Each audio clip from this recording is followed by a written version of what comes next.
नेपालका सबैभन्दा मूर्ख र अटेरी सांसद र रिसालु सांसद भनेर हर्क सम्पाङ चिनिन थालेका छन्। नेपालकै सबैभन्दा मूर्ख र अटेरी र मूर्ख र रिसालु सांसद भनेर हर्क सम्पाङ चिनिन थालेका छन्। यस अगाडि नेपाली जनताले हर्क सम्पाङलाई निकै ठुलो विश्वास र राम्रो मान्छेको दर्जा दिएका थिए, तर अहिले हर्क सम्पाङको आफ्नै व्यवहार र आफ्नै चरित्र र आफ्नै पहल कदमी र बोली वचनबाट उनी नेपालका सबैभन्दा मूर्ख र रिसालु र घमण्ड सांसदको रूपमा आफूलाई चिनाएका छन् र नेपाली जनतालाई चिनाउन थालेका छन्। र आज हर्क सम्पाङको मूर्ख क्रियाकलापले गर्दाखेरि सारा नेपालीहरू हर्क सम्पाङप्रति अहिले खनिएको अवस्था छ र हर्क सम्पाङले आफ्नो छविलाई र आफ्नो व्यवहारलाई बिगारे पछाडि हर्क सम्पाङ अहिले अटेरी र मूर्ख सांसदको रूपमा नेपाली जनताले चिन्न थालेका छन्। र आजै मात्रै हर्क सम्पाङ जो श्रम संस्कृति पार्टीका सभापति छन्, श्रम संस्कृति पार्टीका सभापतिको तर्फबाट आज प्रधानमन्त्री बालेन शाहको राजीनामा माग गरेका छन्। र आज श्रम संस्कृति पार्टीका सभापति हर्क सम्पाङले प्रेस विज्ञप्ति जारी गरेर नै आज प्रधानमन्त्री बालेन शाहको राजीनामा मागेका हुन् र उनले भनेका छन् कि हाम्रो नेपालका प्रधानमन्त्री बालेन शाहले जनताप्रति उत्तरदायी भएनन्, जनताप्रति जवाबदेही भएनन्, हामीलाई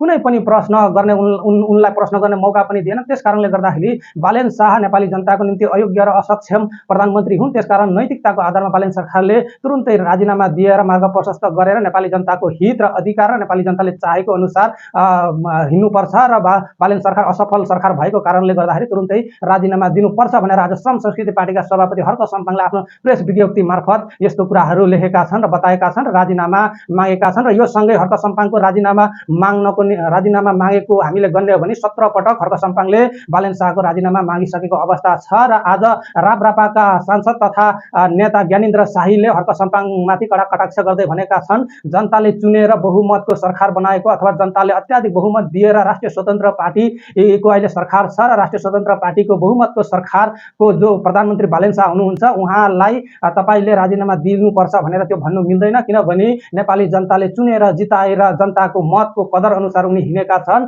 र बालेन शाह भनेको कुनै पनि खेलाची तरिकाले कुनै पनि नराम्रो गतिविधि अथवा नराम्रो क्रियाकलाप गरेर यो ठाउँमा आएका छैनन्। जनताको बहुमत र जनताको प्रेम र मायाले गर्दाखेरि प्रधानमन्त्री पदमा आएका छन्। त्यसकारणले गर्दाखेरि हर्क सम्पाङले तपाईले बालेन शाहको राजीनामा माग्नु मिल्दैन भनेर ज्ञानेन्द्र शाहीले आज बालेन शाहको पक्षमा बोलेका छन्। किनभने 35-40 वर्ष कांग्रेस र एमाले यो देश हाक्यो र नेपाल चलायो, तर पनि केही परिवर्तन भएन। र त्यसकारणले गर्दाखेरि कांग्रेस र एमाले केही पनि गर्न सकेनन्। झन् नेपाल गरिब भयो, नेपाली जनताले दुःख पाएर बेरोजगार नेपालमा निकै बढ्यो र नेपाली जनताहरूलाई त्यतिखेर कांग्रेस र एमाले 40 वर्ष शासन गर्दाखेरि निकै दुःख पीडा दियो। त्यसको प्रतिफल स्वरूप अहिले नेपाली कांग्रेस र एमालेलाई नेपाली जनताले फेलेका हुन् र राष्ट्रिय स्वतन्त्र पार्टीलाई बहुमत दिएर सरकारमा ल्याएका हुन्। त्यसकारणले गर्दाखेरि नेपाली जनताको मतको कदर गर्नको निम्ति हर्क सम्पाङलाई ज्ञानेन्द्र शाहीले अनुरोध गरेका छन्। र ज्ञानेन्द्र शाहीले भने, हर्क सम्पाङजी यो जनताबाट आएका प्रधानमन्त्री हुन्, तपाईले कुनै पनि किसिमले राजीनामा दिनु मिल्दैन, किनभने अहिलेको परिवर्तन भनेको जनताले नै गर्दा भएको हो र अहिलेको प्रधानमन्त्री राष्ट्रिय स्वतन्त्र पार्टीको बहुमत ल्याउनुको निम्ति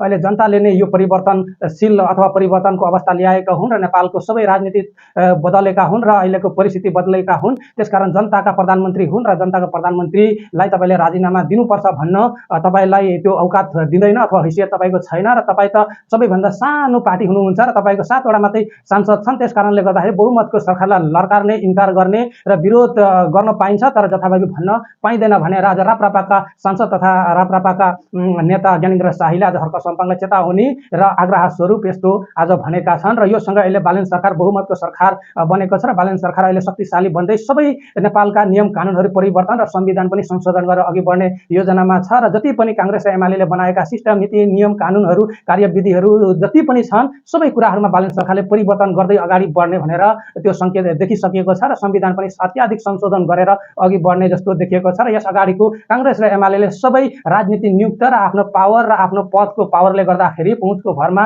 विभिन्न ठाउँमा नियुक्त गरेका थिए सरकारी ओदाहरूमा अथवा विशिष्ट पदहरूमा, तर अब त्यो हुने छैन। अब योग्य र दक्ष व्यक्तिहरू मात्रै त्यो ठाउँमा पुग्न सक्नेछन् भनेर स्पष्ट राष्ट्रिय स्वतन्त्र पार्टीले भनेको अवस्था छ।